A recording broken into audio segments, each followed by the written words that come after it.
Ayan, good morning, good afternoon sa ating lahat.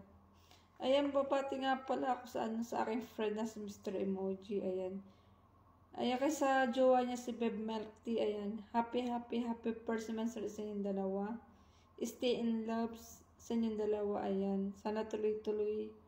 Hanggang dulo sana yung stay in love ninyo. Ayan. More countings. Sana umabot kayo ng anniversary. Ayan. Pinapangarap ng maraming tao yan. Na kahit nasa loob na kayo ng imo, nagkita, nagkakilala, nag-usap, ayan. Sana in person, magkita rin kayo. Yan ang pinapangarap ng maraming tao na LDR, kahit na nasa Pinas lang kayo parehas, di ba?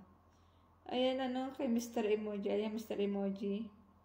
Higit sa lahat at hindi nagkukulang. Ayan. Happy first anniversary sa iyo. Ayan. Ito naman sinapaka yung napakang mo, friend na bully sa iyo. Ayan. Happy first anniversary ha. Sana natuloy-tuloy kung ano yung nakalala kong Mr. Emoji sa loob ng imo sana. Yan daw yung ipakita mo kay sa jowa mo ha. Yung mabait, mapagmahal, maalaga, masunurin. Ayan. Sana tuloy-tuloy lang yan hanggang magkita nga kayo, di ba? Ayan, sana iwas-iwasan mo na rin yung pag-i-emote mo sa box ha. Pag nasasaktan, ayan, idibdibin, huwag ilikod ha. Basta nandito lang sinapa kayong friend mong lagi kang binubuli, ayan. Sorry nga pala sa mga nasabi ko dati na sa point na dumating kayo na nag-away kayo na yung Beb Milk sa mga nasabi ko, ayan. Joke lang yun, alam mo naman.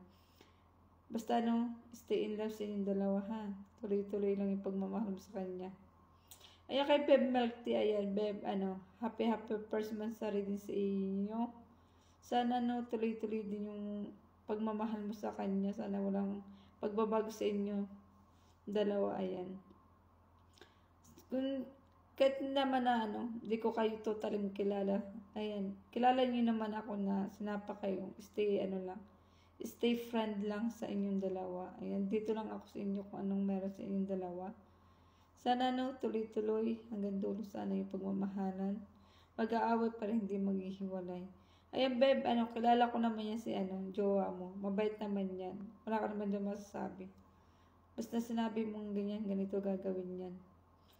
Basta mag-aaway lang ha. Wala maghihiwalay. Basta dito lang sinapa ka ang buraot. Sabi nga ni Mr. Emoji. Ang friend ni Mr. Emoji na buraot nga daw. Ayan, basta magmahalan, ayan. Basta ayan, once again, happy first anniversary sa inyong dalawa. Sana humaba yung pagbibilang niyo sa loob ng imo. Ayan, love all.